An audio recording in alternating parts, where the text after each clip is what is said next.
20h dominicale, Madame, Monsieur, bonsoir. Voici les titres du journal. Un Français d'origine congolaise, candidat à la présidentielle de 2022 en France. Il s'agit de Gildas Vieira. Brazzaville constitue la première étape de sa tournée africaine. Vous le suivrez dans ce journal. Dans l'actualité également, comme je vous l'ai dit en titre, Gildas Vieira, Français d'origine congolaise, est candidat à la présidentielle en France en avril 2022. Hier, il a foulé le sol congolais pour entamer sa tournée africaine. Le point avec Serge Bruno Mienata. Gildas Vieira, candidat à la présidentielle. Après sa candidature au municipal, au régional et au sénatorial, le Blésois se voit à l'Élysée en avril prochain pour mener une France citoyenne. Oui, c'est une grande première dans l'histoire politique de la France. Un Noir postule à l'Élysée. Il s'agit bien entendu de Gildas Vieira, Français d'origine congolaise. Président du mouvement socio-politique appelé La France Autrement, né il y a 4 ans, et à la tête de l'association humanitaire École de l'Espoir de France, qui a ses antennes à travers l'Afrique, Gildas Vieira a foulé le sol congolais où il entame une tournée africaine. Objectif poursuivi par ce candidat, partager sa vision avec la diaspora africaine. Le réel est étroit, le possible est immense. Moi j'ai grandi à Poto-Poto à côté et aujourd'hui je fais de l'humanitaire, j'essaye d'aider du mieux que je peux et je me présente aujourd'hui au niveau de la France pour la présidence de la République. Donc tout est possible pour chacun de nous et pour les jeunes et moins jeunes que vous êtes. L'idée c'est de pouvoir toujours avancer, se soutenir les uns et les autres pour pouvoir changer ce monde et j'espère bien vivre demain. Gildas Vieira est docteur en santé publique et directeur général de la Fédération d'acteurs en promotion de la santé. En France, il est au conseil municipal et communautaire depuis plus de 7 ans en qualité de maire adjoint de la ville de Blois. Les scores élogieux qu'il a obtenus au terme de plusieurs élections sénatoriales, municipales et régionales permettent aujourd'hui à la France Autrement, mouvement citoyen sans étiquette politique, d'affronter en toute sérénité la présidentielle d'avril 2022 en France. Voilà, Gildas Vieira, candidat à la présidentielle 2022 en France. Nous le recevons en entretien exclusif juste après le générique fin de ce journal-là.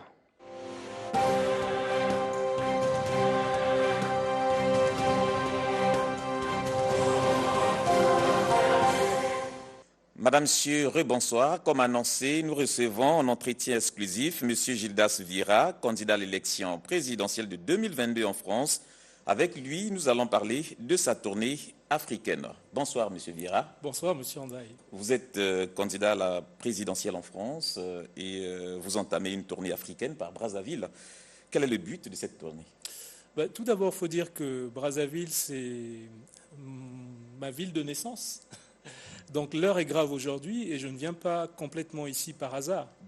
J'ai d'abord une vocation humanitaire puisque je milite pour les plus précaires. Donc il y a un travail que je fais au niveau notamment de l'orphelinat Béthanie et d'autres orphelinats en Afrique.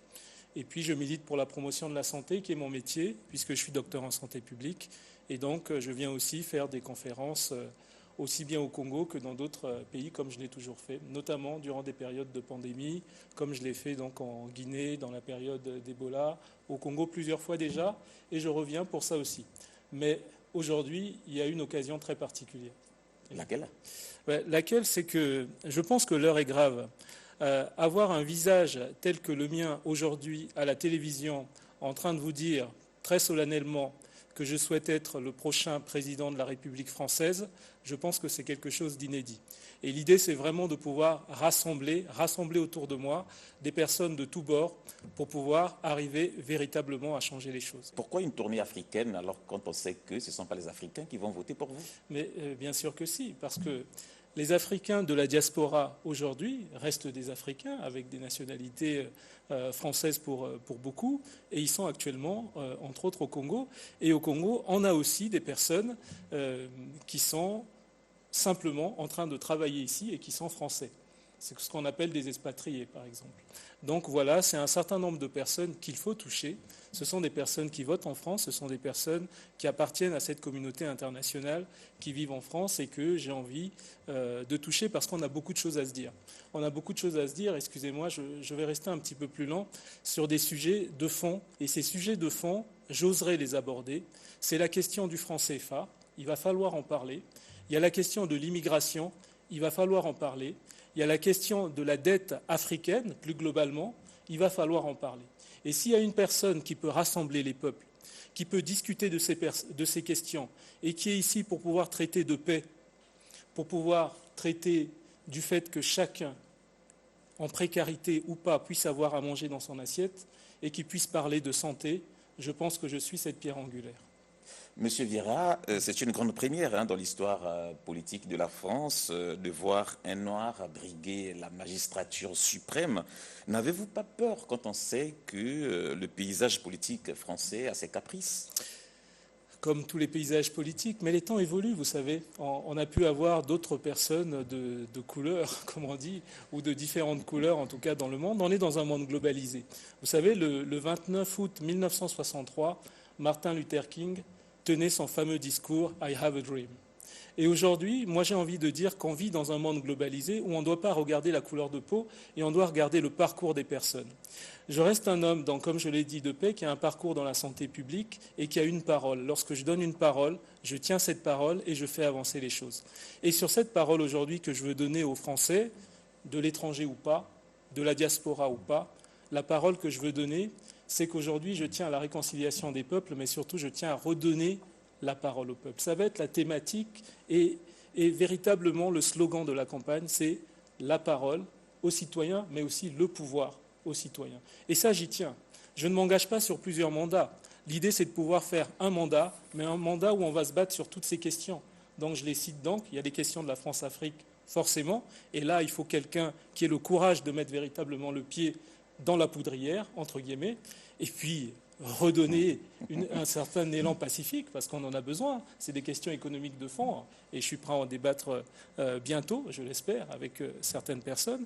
Mais il y a aussi toutes ces questions de santé, et on est au cœur d'une pandémie où il faut prendre des positions. Et donc en cela, c'est important pour moi de me retrouver ici et de pouvoir tenir un discours cohérent et de montrer aussi qu'il y a d'autres manières de pouvoir faire de la politique. Et je l'incarne puisque je suis sans étiquette, véritablement sans étiquette, et je suis là vraiment pour redonner un vent nouveau à cette politique qu'on construit. Monsieur Vieira, vous avez cité Martin Luther King, que les Anglais appellent Martin Luther King, avec son célèbre discours « I have a dream ». Donc aujourd'hui, on peut dire que « you have a dream ». Une phrase, pour ne pas rester sur Martin Luther King, de Lamartine, « Le réel est étroit, le possible est immense ». Le possible appartient à chacun de nous, c'est l'espoir qu'on se donne. Mais ce qui est encore plus important, c'est les parcours qu'on a qui rendent cela possible. Moi, je ne suis pas un aventurier.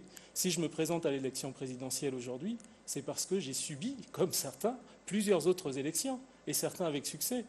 Voilà, vous êtes suivi, je crois, par de nombreux Français aussi ce soir. Quel est le message que vous lancez à l'endroit de tous ceux qui vous suivent en ce moment ? Je vais faire une campagne assez inédite, une campagne à 1 €. Ça veut dire que tous ceux qui veulent contribuer à cette campagne devront investir sur une personnalité à hauteur de 1 €. Pourquoi ? Parce que, simplement, soit vous votez pour des personnes qui sont financées par des très grands groupes, et ces personnes doivent parfois faire un retour à ces grands groupes, d'une manière ou d'une autre, et on l'a vu durant certains mandats, soit alors vous croyez qu'il y a des personnes qui vont dépendre du peuple et qui veulent redonner le pouvoir au peuple. Et moi, j'y crois. Je crois qu'on vit des temps de changement. On vit dans une société où il y a une frontière et on a besoin d'une vision actuellement. Et cette vision, elle concerne non seulement les relations France-Afrique, mais les relations du monde également, où on a besoin non seulement de vivre en paix, mais de pouvoir mettre le pied dans le plat pour pouvoir parler de ces questions d'immigration. Ça a du sens, mais parler d'immigration, quand je parle d'immigration de franc CFA, il y a une ligne directe. Lorsque je parle de précarité en France et qu'on sait qu'il y a presque 12 millions de précaires aujourd'hui en France, 7e puissance mondiale. C'est également votre dernier mot. Chers téléspectateurs, nous vous rappelons que nous recevions sur ce plateau M. Gildas Vieira, candidat à l'élection présidentielle de 2022 en France. Avec lui, nous avons parlé de sa tournée africaine. Merci encore une fois de plus.